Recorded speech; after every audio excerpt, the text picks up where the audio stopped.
Yeah, those 3D cockpits, they are the truth. But you can get pretty close with just a little bit of paint.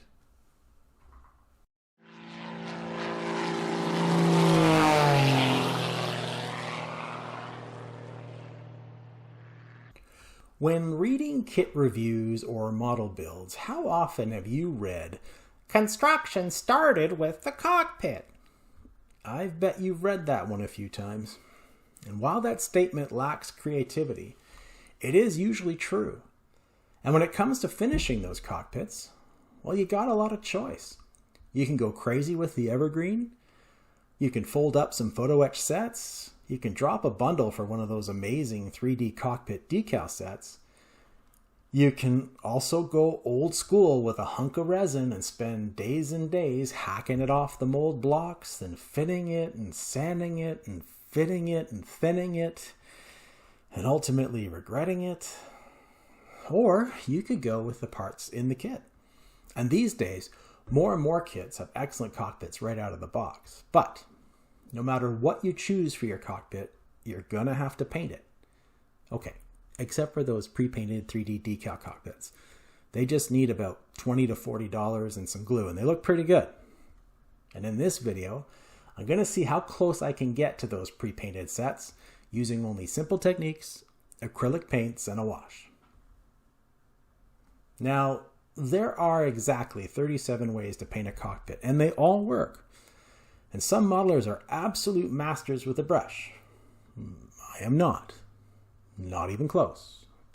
So after I spray the cockpit base color, I get on with masking the pieces.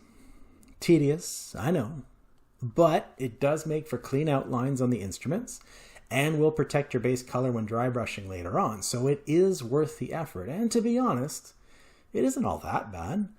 I just make small strips out of Tamiya tape, but any tape is going to do. On the instrument panel, some of the instruments are round. Not to worry, I'm not as perfect as I can be, but as long as I get close with the tape, later on the wash will take care of the rest.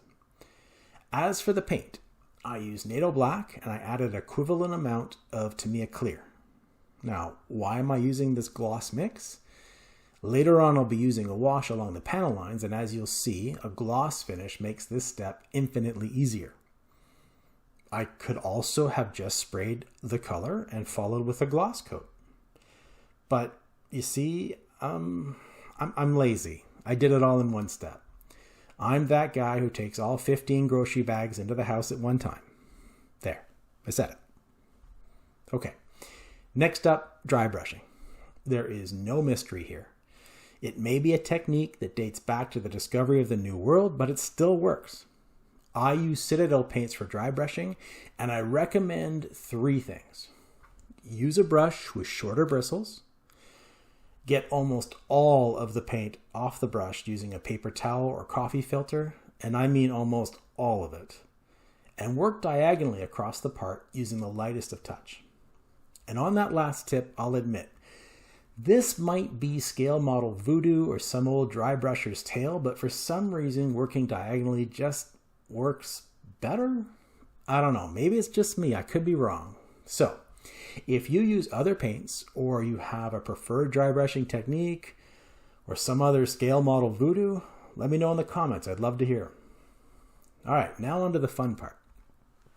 To complete the panels and make the outline of the instruments clean, I'm using a wash that is as close as possible to the base cockpit color. In this case, it's MIG Ammo Panel Line Wash because the stuff flows really nicely and it is ridiculously easy to clean up. As you can see, the gloss finish makes this step a breeze. If there are any oopses, and there's gonna be, they can be wiped away with a Q-tip 30 minutes later. On the instrument panel, just flow some of that wash around the round instruments for a clean finish. And once the panel line wash is cleaned off the parts, the last step is to pop out the details. Using a very small brush and a visor, I simply touch each button, switch, knob, dial, doohickey with a small amount of paint. My recommendation here is to keep the paint a little thicker than you would be for painting. It's a balance that'll vary depending on what paint you're using. you need to transfer the paint onto the brush, but you don't want that paint to flow off the brush and pool around, say, the switch or the knob. So practice on a piece of plastic. You want the paint to stay where you put it, and if that paint sticks or wants to flow, you're just going to have to adjust. So there you have it. Some simple paint techniques using simple products in order to get the instruments and panel nice and clean, full of detail. And these tips should work no matter how much you plan to detail in that cockpit.